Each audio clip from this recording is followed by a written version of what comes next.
Esta historia se sitúa a finales del siglo XIX, cuando el rugido de la modernidad llegaba a Aguascalientes con la construcción de la Gran Fundición Central Mexicana. El progreso pedía fuego, pero el fuego, para ser controlado, siempre exige un tributo de agua. En 1894, el cielo de Aguascalientes se tiñó de un naranja perpetuo. Las chimeneas de la fundición escupían un humo denso que se mezclaba con el vapor de los baños termales. Pero mientras la ciudad celebraba el acero y el ferrocarril, en las riberas del río San Pedro los viejos sabios se alejaban del cauce. Don Anselmo, uno de los canteros que trabajaba en los cimientos de los hornos, sabía que algo no estaba bien. El río no corría, el río acechaba. La orden de los ingenieros era clara. Se necesitaba canalizar más agua para enfriar los procesos de fundición. Sin embargo, cada vez que los trabajadores clavaban las picas cerca de los recodos más profundos del río, las herramientas desaparecían o se caían al fondo. Simplemente, cuando el hombre apartaba la vista, el acero ya no estaba. La corriente no tiene manos, pero se lleva lo que brilla, decía Anselmo, evitando mirar hacia los remolinos que se formaban sin viento. Una tarde, un joven capataz ansioso por terminar la obra antes de que cayera la noche, ignoró las advertencias. Se adentró en una zona del río donde el agua se volvía oscura y espesa como el aceite. El aire allí era distinto. Olía a lodo viejo y a algo que Anselmo solo pudo describir como carne mojada de siglos. De pronto, el silencio fue absoluto. El estruendo de la fundición a lo lejos se apagó como si alguien hubiera puesto una manta sobre la ciudad. El joven capataz se quedó petrificado. No vio un monstruo ni una figura humana. Vio movimiento. Bajo la superficie del agua, algo inmenso y sinuoso, como una raíz de árbol que se retuerce, rodeó sus botas. No eran escamas, pero tampoco era piel. Era una textura que recordaba a las algas que crecen en la sombra. Lo más inquietante no fue el contacto, sino la sensación de ser observado por miles de puntos que no eran ojos, sino burbujas que subían rítmicamente como si el río mismo estuviera respirando en su nuca.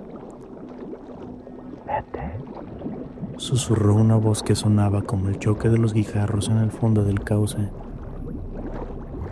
fuego de arriba no puede quemar lo que vive en lo profundo». El capataz regresó al campamento con el cabello blanco y la mirada perdida. Nunca volvió a hablar. Esa misma noche, el horno principal de la fundición, una maravilla de la ingeniería, sufrió una fisura inexplicable. El metal fundido no corrió hacia los moldes, sino que desvió buscando desesperadamente el camino hacia el río, como si el acero mismo quisiera regresar a la oscuridad del lodo. Don Anselmo no vio un accidente, vio una invitación. El hierro líquido no golpeó el agua, sino que fue succionado por ella. Al contacto con el San Pedro, el río no hirvió.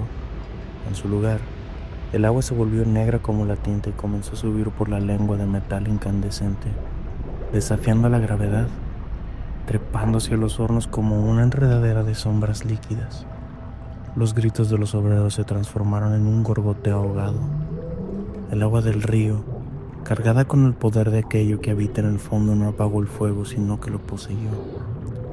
Anselmo observó con horror cómo sus compañeros, atrapados por el vapor negro, no caían muertos. Sus cuerpos empezaron a hincharse, su piel a volverse grisácea y húmeda, y sus ojos se tornaron amarillos, fijos en el cauce del río, uno a uno, con movimientos rítmicos y mecánicos.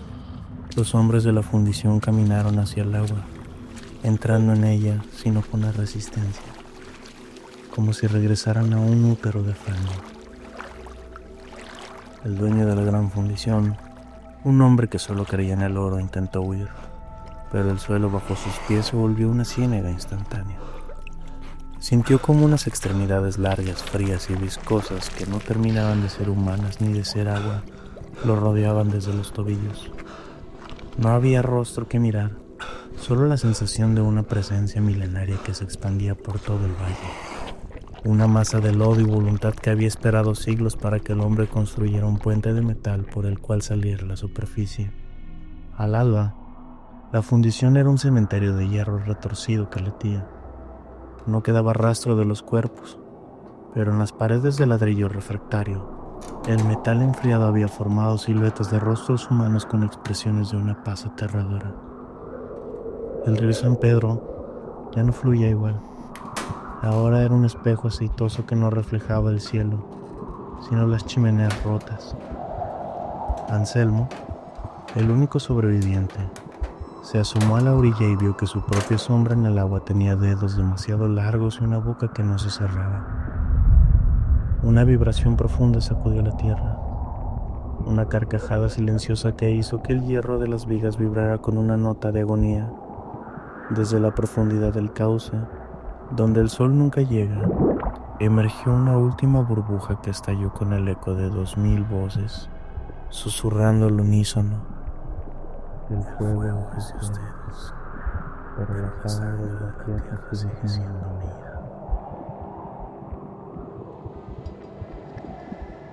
Hola gente, les habla Chris Day. Si el relato te gustó, no olvides darle like, compartir y suscribirte al canal.